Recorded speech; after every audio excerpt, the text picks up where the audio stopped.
So in this video, you will learn why we would use index and match instead of Vlookup. I'll then explain the match function by itself. I'll also explain the index function by itself. Then we'll bring it all together to write index and match formulas that can be used instead of Vlookup. And finally, I'll explain the most common error you'll encounter with index match and how to fix it. So we're first going to take a look at the benefits of using index and match instead of Vlookup. And this Excel file I'm using, I'll make this available for free download. I'll put a link to that in the description below this video. And I highly recommend and encourage you to not just follow along, but also practice these techniques. So one of the first major benefits of index and match is that it can look to the left. So Vlookup, we're kind of stuck only being able to do a lookup to a column to the right of the lookup value, but with index and match we can actually look up and return a value in a column to the left of the lookup value. And then another benefit is that we can specify a single column that contains the return values. Like you see in this diagram here, we can just specify one single column. With Vlookup, we need to specify the entire table array, and as you might know, if you insert or delete columns, that can break your Vlookup. And I have a few examples of this here. So the first one on this Vlookup breaks tab, if we have a simple Vlookup formula here that we wrote in the first video. If we were to insert a column here, I'll just go to column C, select it. I'm going to hit Control plus on the keyboard to insert a column, or right-click insert. You can see that my Vlookup formula breaks, and that's again because I'm specifying the third column here as the column index number, and that column is now blank.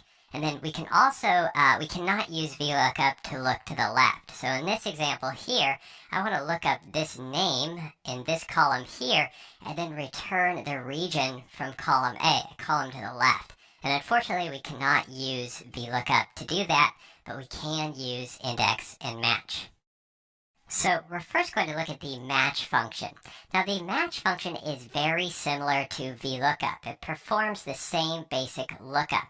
The only real difference is that Vlookup is going to return a value from a cell, and match will return a column or row number.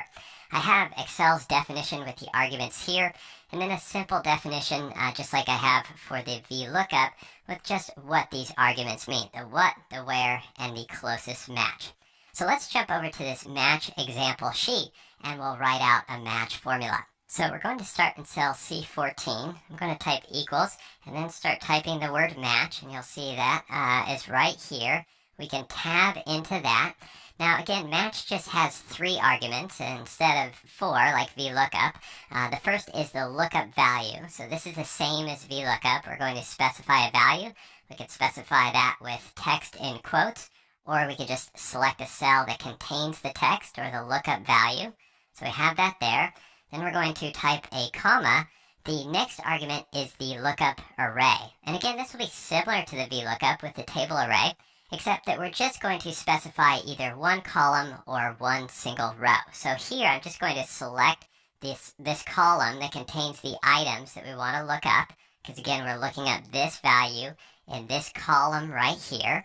And so that's all we need for the lookup array. Of course, we'll hit F4 to anchor it. It's still good practice to anchor or make this an absolute reference. Then we'll type a comma. And the last argument is the match type. So this again is similar to Vlookup, where we have an exact match, or we have options for approximate matches here for less than or greater than. But in this case, we're going to use the exact match. So we're going to specify a 0. You can either select this and tab into it, or you can just type a 0 here for the last argument. Then we're going to close the parentheses and hit enter. And we'll see that we have a 4 returned here. So this is the row number where the match function has found Cafe Mocha. It's looked in this list. Again, I'll hit F2 here. It's looking in this list, or this column right here that we specified, and it finds it in the 4th row of that column. Again, this is not the 4th row of the sheet. It's relative to the lookup array, so it's the 4th row in the lookup array here. Finds Cafe Mocha. We'll hit enter, and that's what we have returned right here. So match on its own isn't too useful for us if we wanted to return a price. we'll need to combine it with the index function in order to do that. Before we do that, I'm going to jump to this match column sheet. I just also wanted to explain that we can use match to return a column number as well. So in this formula here, if we edit this formula, it's doing a similar process of finding this lookup value, which is now grande, in this range here, in this row, C3 to E3, which is right up here, and then it's going to return the column number within that range, or within that row there. Again, it's relative, so if we hit enter now, we're going to get a 2 that's returned here for grande, because that's the second column in that range. So we can use it to either return a row number or a column number. Again, the important thing to note there is that within this lookup array, we're only specifying a single row or a single column. And then we can combine it with the index function to actually return a value from a cell. So now let's take a look at the index function. And the index function, again, is used to return a cell's value. And this is going to be based on the intersection of the row and column numbers of a range. So here's Excel's definition. And then again, I have this cheat sheet for you with just my simple definition of these 3 arguments for the index function. So let's jump over to this index example sheet, and we'll take a look at an example. So in cell C14, I'm going to start typing our formula. We'll put equals and then start typing index, and we can tab into this. Now when we tab into index, you'll see we get 2 options here, and we're really just going to worry about this first option, which has these 3 arguments for the array, the row number, and the column number. We don't need to do anything at all to specify that we're using the first option. Excel will automatically figure that out for us. So it's just good to know that we're really focused on this version of index with these 3 arguments right here. So first thing we're going to do, let's say we wanted to return a price for our cafe mocha from our table. We're just going to specify the array, which is the range of values where we want to return a single cell's value from. So we're going to specify this range right here. Again, it's a good habit to anchor this or make it an absolute reference. So this would kind of be similar to the table array in a Vlookup. These are all the prices, all the possible values that we want to return. And then for the next argument, we have the row number. So I'm going to type a comma, and for our row number, for right now, we're just going to type it in manually, and we want the 4th row. Again, we want cafe mocha, so down 1, 2, 3, 4 rows. So we're going to type the 4 there for the 4th row, comma, and then our column number will be the second column, because again, first column for tall, second column for grande. So we'll type a 2 here, and then we're going to close the parentheses for the index function, and we'll hit enter, and we can see that we get the price returned of $3.95. Now, when we're using the index function in place of Vlookup, we actually don't need to specify the column number. So I'll do an example right here. Again, equals index, tab into that. For this, our array can just be a single column. So if we just want to return the price of a grande, size grande, we can actually just reference this single column right here. Again, F4 to anchor it. Then we'll type a comma, and you'll notice that only the row number is the required argument here. Since the column number is in square brackets there, that means it's optional and we don't have to specify it. So here we can just type a 4 and then close the parentheses. We only need those 2 arguments, and hit enter, and we'll still get the same result of $3.95. So that's an example of the index function by itself. Again, it's really just a container to point to a specific cell and return its value. Once we combine it with match, that's when it becomes powerful and a powerful alternative to something like Vlookup. So now we'll take a look at how to combine index and match to use instead of Vlookup. I'm on the index match example sheet, and here we're going to write a formula, an index match formula, to return the price of the cafe mocha size grande. So in order to do this, and I have a cheat sheet down here as well of how I typically write out index match formulas to make it a little easier, because the formulas can get a little bit complex. So we'll first start with our equal sign, then we'll type index, tab into that. Our array for this example is just going to be the column for the size grande. We can just reference this column here. Again, F4 to anchor that. Then we're going to type a comma. And now for our row number, we're going to use the match function. So we'll start typing match, tab into that. Our lookup value in this case is going to be our cafe mocha, so we'll select cell B12. Then we'll type a comma here, and the lookup array is going to be the items here in column B. So we'll just select those, and then again F4 to make that an absolute reference, comma, then we're going to type a 0 for exact match, and then we'll close the parentheses on our match function.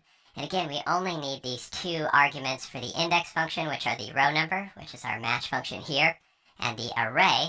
So we can now close the parentheses on our index function as well, and go ahead and hit enter. And you'll see we get the correct result of 395. So again, if we just step in and look at this, the match function is really doing the work of the lookup, the Vlookup here in place of the Vlookup, to return the row number for the item. It's actually looking at the item here in column B, and then the index function is saying, okay, now that we have that number 4, we want to return the value from row 4 in this range here in column D. So just going down to the 4th row there and returning that price of $3.95. So the major benefit, again, here between index match and Vlookup, if we go over to this sheet, is that we can insert columns. So if we just go right here before column D, or select column D, Control plus to insert a column, we can see that our index match function right here still works, still returning the result of 395,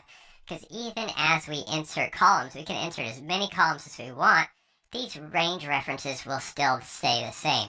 And even though they're made absolute references, as we insert columns between them, the references will still change and they'll still remain, so this will still stick to the grande column here.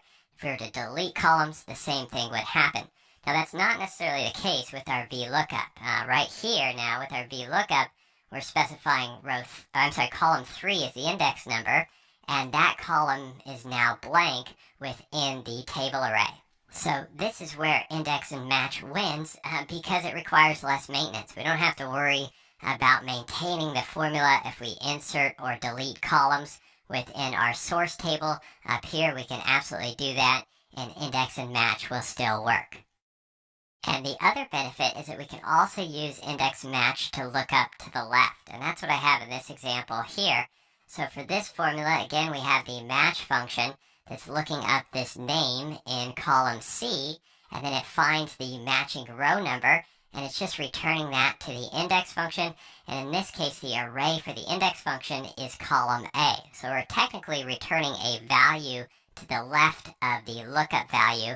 We cannot do this with Vlookup, however we can do this with index match because there are two different ranges here that we're referencing. The array and the index is one range, and then the match, where we're doing the lookup, is in a separate range within the match function.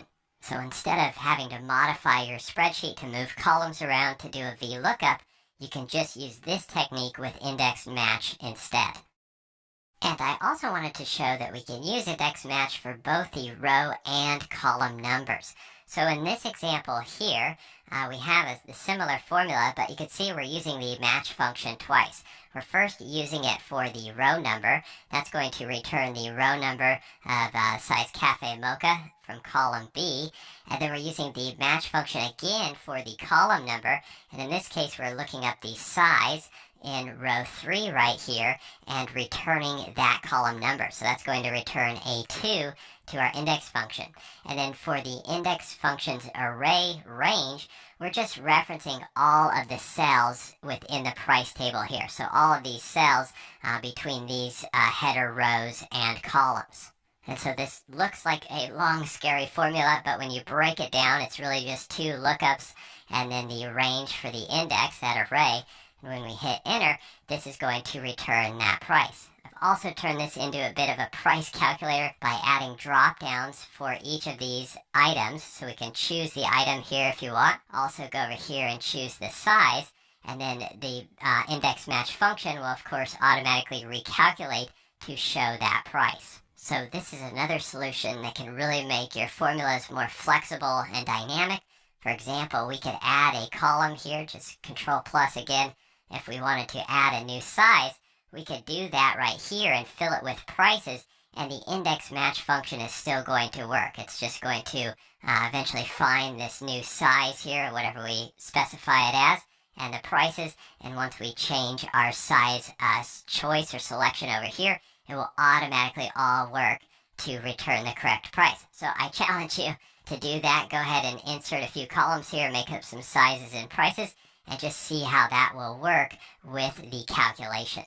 So let's now take a look at the most common error with index match, and it's actually this ref error. I'm on the most common error sheet, and in cell C12 we have an index match formula, and it's returning a ref error. And this is because the ranges are different sizes. So you can see our array range here only goes down to row 7, to cell D7. However, the match function is going down to cell B8.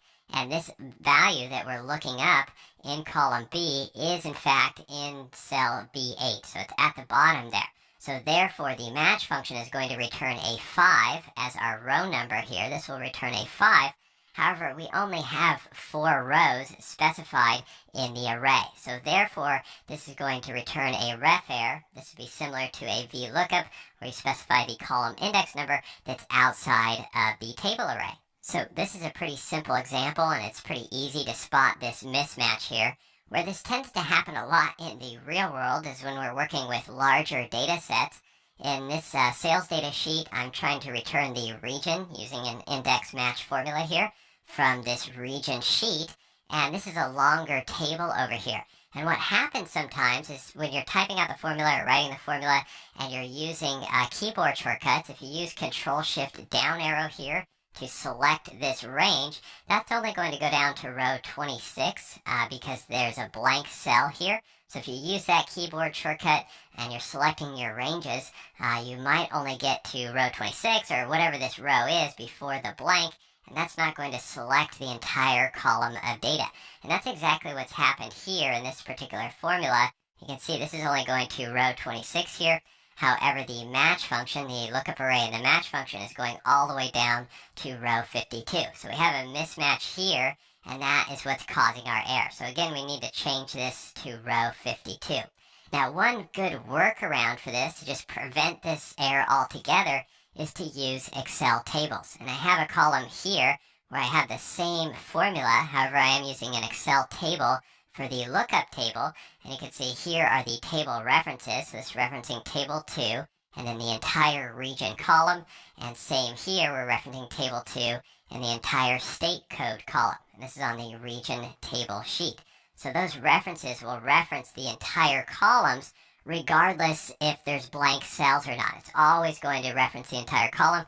Even if you add or delete rows, it will still reference the entire column.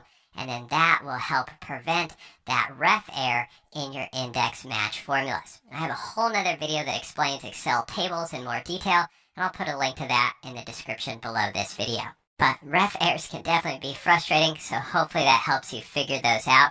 Now you can also use the if-error function here. You can wrap index match in the if-error function, just like we saw in the last video with Vlookup. It's the same technique of wrapping it in if-error, and then out at the end you can do comma and whatever you want to put there for an error. But again, those same rules apply here. You just don't want to wrap every single index match formula in if-error first. You first want to figure out what's causing the error. If you're okay with those errors, then wrap it in the if-error to